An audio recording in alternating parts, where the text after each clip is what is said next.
Hi you guys, thank you for joining me today on another video. Today we're going to be going over the worst books that I've read this year. Sleigh bells ringing, diamonds blinging, carols singing. So thankfully I haven't had a bad year of reading, and I'm literally so very thankful for it. It's been a great year. I think I have 9 books total that I didn't really like out of 77 so far, so I really can't complain.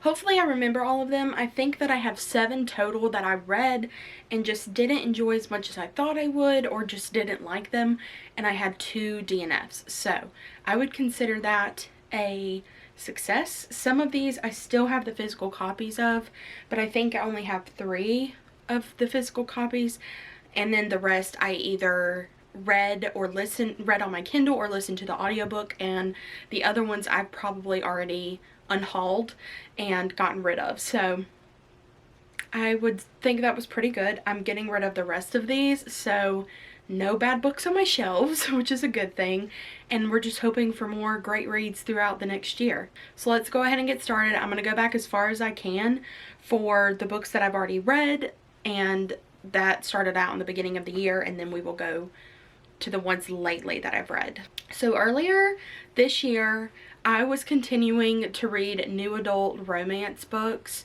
and you know, I was just getting into them and really liking them, and romance was just my thing. Last year at the end of the year I was reading a lot of young adult fantasy, and then I was coming up on a bunch of books that were different than what I've normally read, but I had people encourage me to read them, and so I read them, and I was enjoying some of the ones I read, some of the ones I didn't enjoy, and this one was one that I just could not get past. It was just not my thing. So the first one I'm gonna have to say that I didn't enjoy was Beautiful Bastard by Christina Lauren. This was my first ever Christina Lauren book that I read, and it was not what I was expecting. So this one was supposed to be kind of like a workplace romance type of deal, and I'm one of those people, I do not mind, like, I know people say like open door or closed door kind of smut.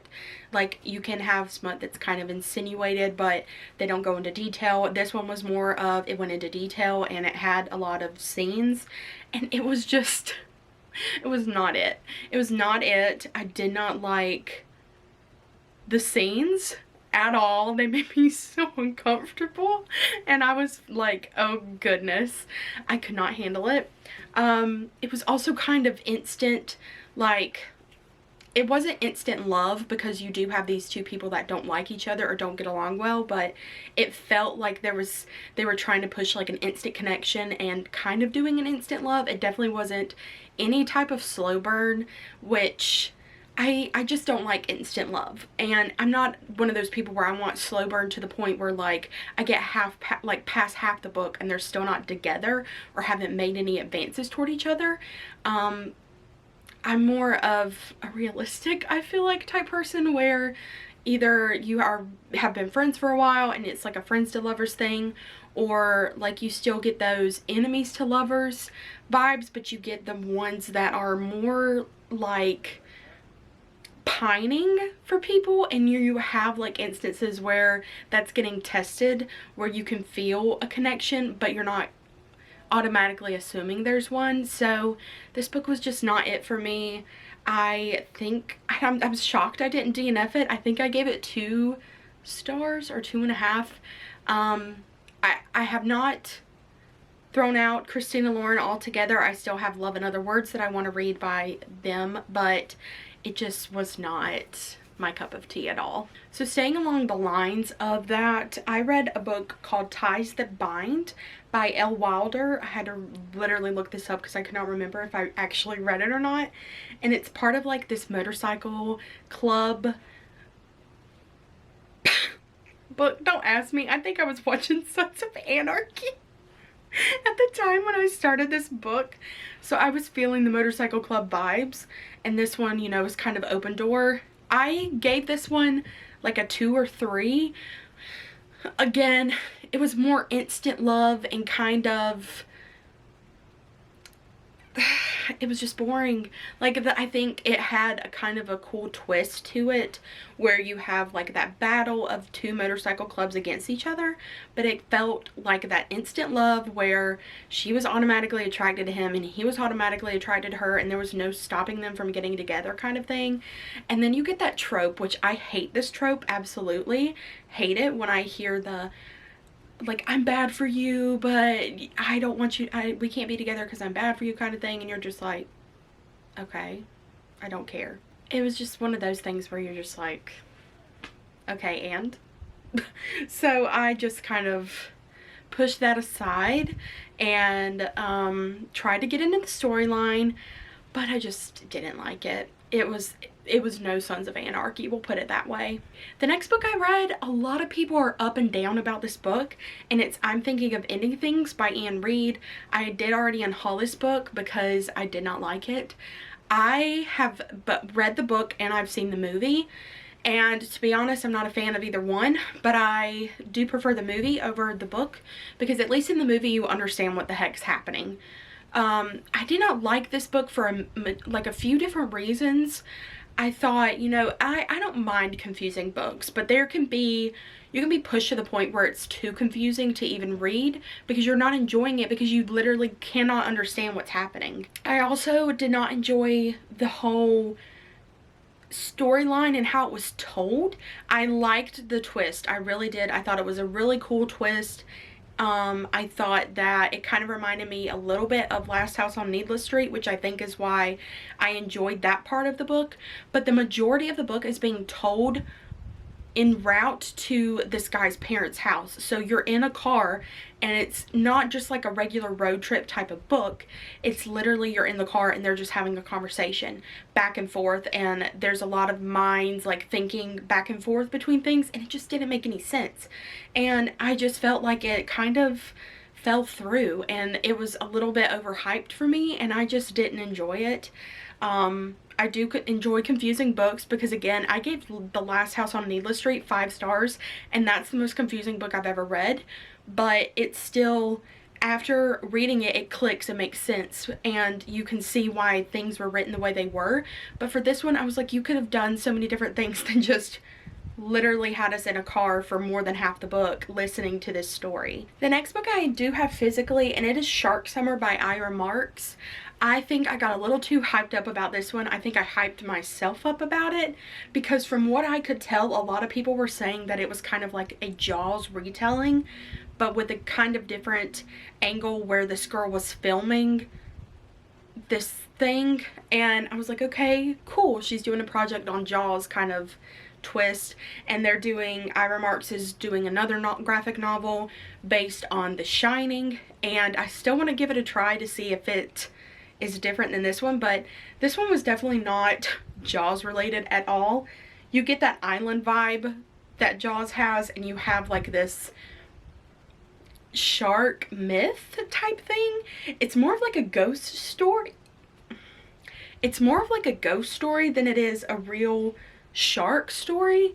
But you have a bunch of different people coming together, these different kids who really probably don't belong together, but it's like that misfit group, which I always appreciate and like, but it fell flat for me. There was not really a really cool mystery to this like there are in some other graphic novels.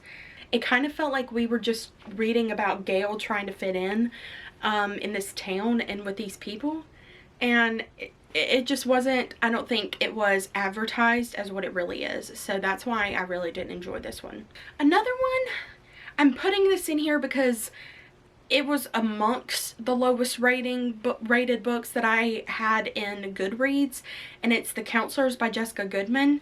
I read this, it was the buddy read for the Suns Out Books Out readathon, and I know a lot of people didn't enjoy it. I know some of the hosts even themselves didn't really like it, but it was an okay story to me.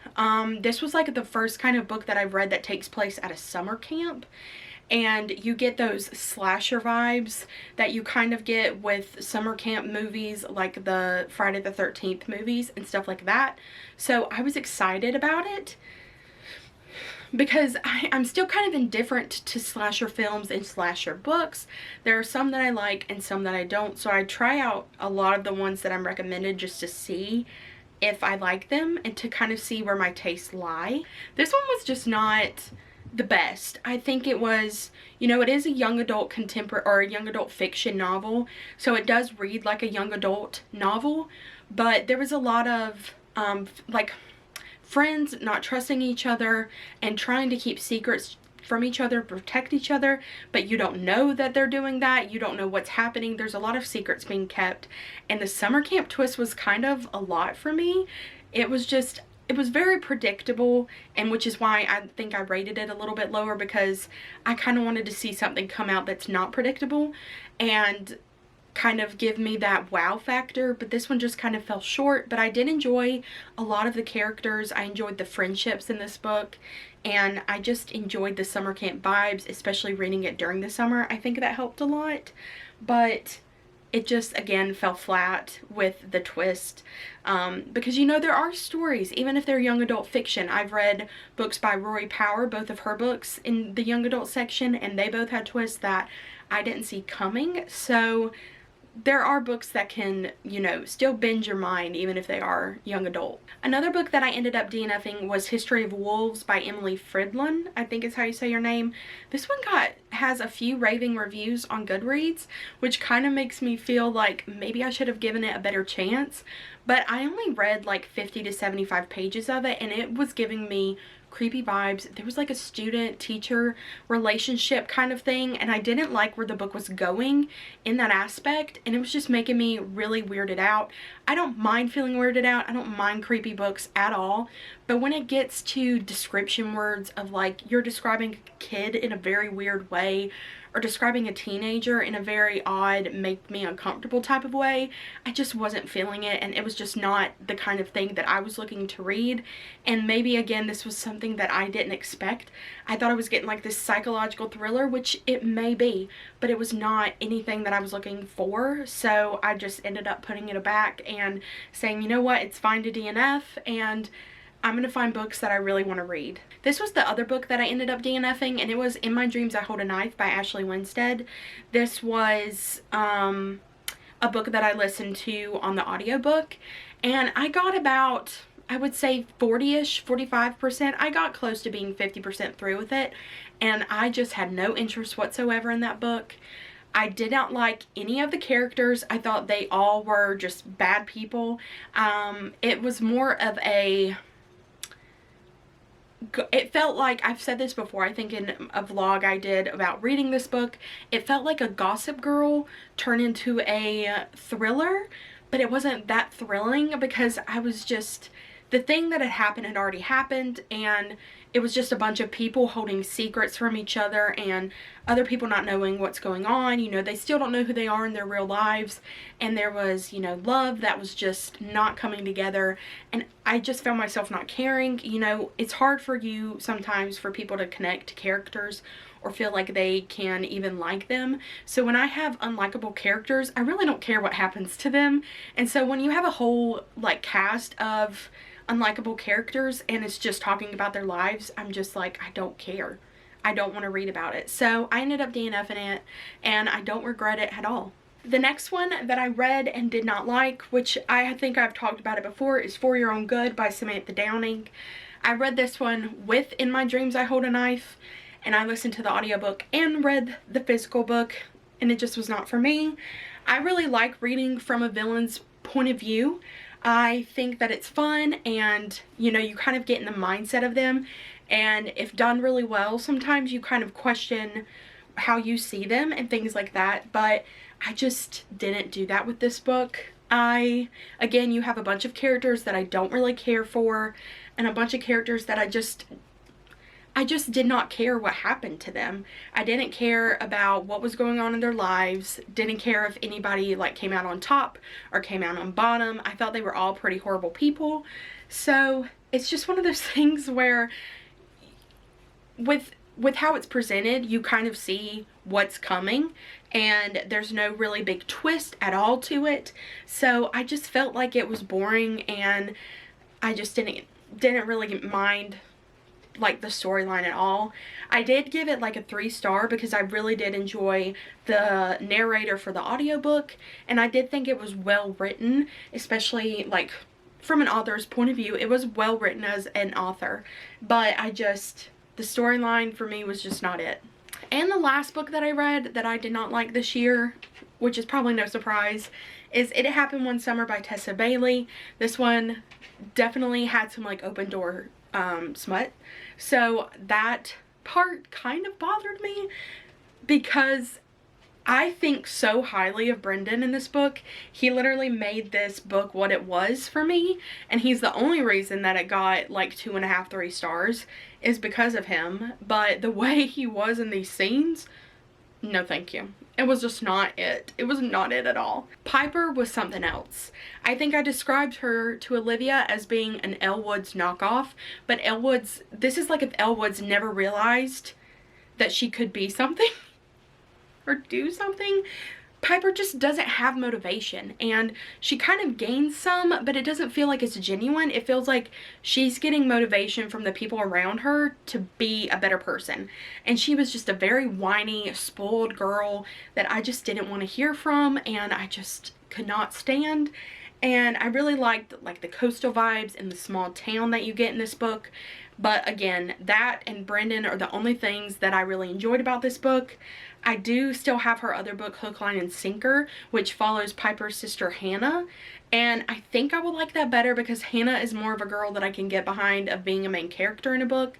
She's not whiny or like as uptight and high maintenance as Piper is. So I'm hoping that I will enjoy that one and Tessa Bailey will redeem herself in my eyes. But this one just did not do it for me at all. But I feel like that's pretty good, having just those few books, having, you know, under 10 books that I read out of 77 so far to be books that I didn't enjoy, and I still rated them, most of them, like at least a 3-star.